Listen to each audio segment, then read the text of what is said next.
C'est là que le lien entre le ministère de William Branham et le Congo devient très personnel et concret. Bien qu'il n'ait pas pu tenir de grandes campagnes à Kinshasa, Léopoldville à l'époque, à cause des restrictions coloniales, il était en contact permanent avec des missionnaires qui lui rapportaient des faits stupéfiants. Voici des exemples précis et des citations tirées de ces échanges sur le réveil caché du Congo. 1. Le miracle du chef de tribu, rapport de 1951. Branham racontait souvent l'histoire d'un chef de tribu venu du fin fond du Congo vers l'Afrique du Sud pour le rencontrer. Cet homme représentait pour lui la foi pure du Congolais. Esperluette GT, citation concrète. Esperluette GT, un homme est venu, il ne savait ni lire ni écrire, il n'avait jamais vu une ville. Mais quand il a entendu que Dieu marchait à nouveau parmi son peuple, il a marché des jours durant. Il n'est pas venu pour discuter de la Genèse ou de l'Apocalypse, il est venu pour toucher la main de Dieu. C'est cette foi-là qui fera redescendre Jésus-Christ sur terre.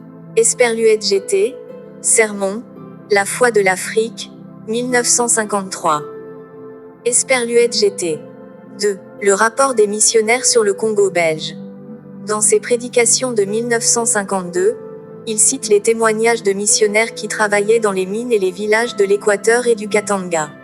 Il lui disait que les Congolais n'avaient pas besoin de 20 ans d'enseignement pour croire. Exemple concret. Il expliquait qu'en Amérique, il devait prêcher pendant des heures pour convaincre les gens que Dieu guérit. En revanche, il citait le Congo en exemple. Esperluette GT. Au Congo belge, ils voient une seule fois la puissance de Dieu en action, et ils jettent leurs béquilles, leurs idoles, et s'en vont en chantant. Ils ne demandent pas de preuves, ils sont la preuve.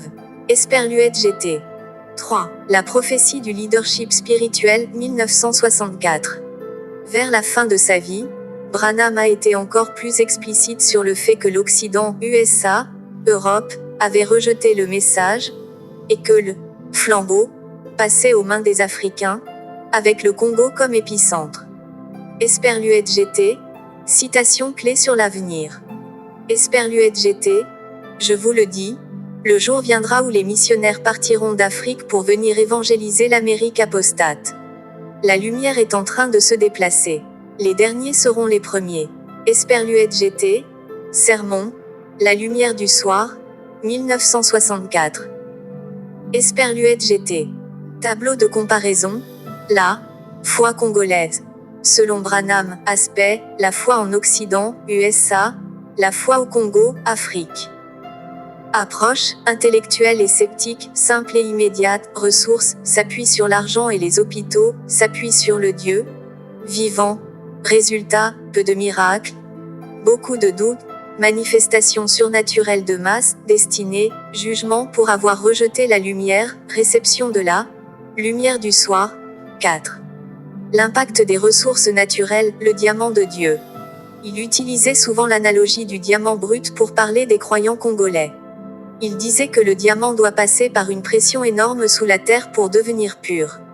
Astérisque la pression, l'oppression coloniale et la pauvreté.